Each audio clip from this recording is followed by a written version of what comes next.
A reading from the first book of Kings, chapter 11, verses 29 to 32, and chapter 12, verse 19. At that time, when Jeroboam went out of Jerusalem, the prophet Ahijah the Shilonite found him on the road. Now Ahijah had clad himself with a new garment, and the two of them were alone in the open country. Then Ahijah laid hold of the new garment that was on him, and tore it into 12 pieces.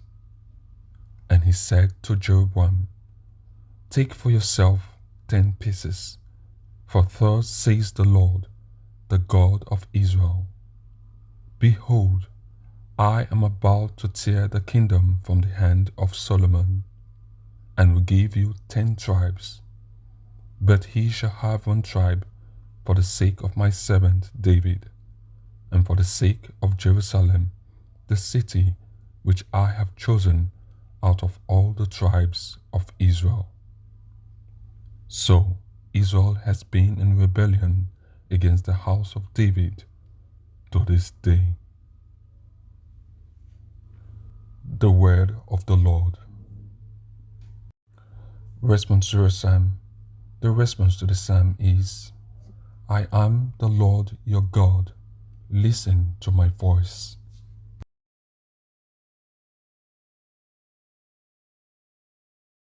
Let there be no strange God among you, nor shall you worship a foreign God. I am the Lord your God, who brought you up from the land of Egypt. Response.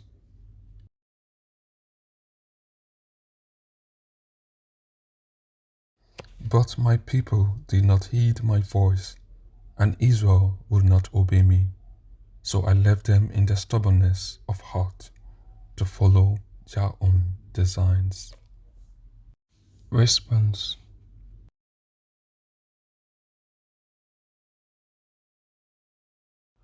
Oh, that my people would heed me, that Israel would walk in my ways. At once I will subdue their foes, turn my hand against their enemies. Response.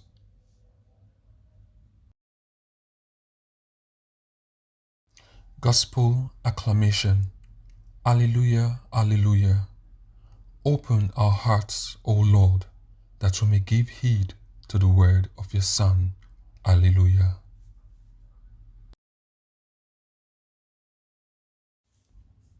The Holy Gospel according to Mark. At that time, Jesus returned from the region of Tyre and went through Sidon to the Sea of Galilee, through the region of the Decapolis. And they brought to him a man who was deaf and had an impediment in his speech, and they begged him to lay his hand upon him. And taking him aside from the multitude privately, he put his fingers into his ears, and he spat and touched his tongue, and looking up to heaven, he sighed and said to him, Ephphatha, that is, be opened. And his ears were opened, his tongue was released, and he spoke plainly. And he charged them to tell no one. But the more he charged them, the more zealously they proclaimed it. And they were astonished beyond measure, saying, He has done all things well. He even makes the deaf hear, and the mute speak. The Gospel of the Lord.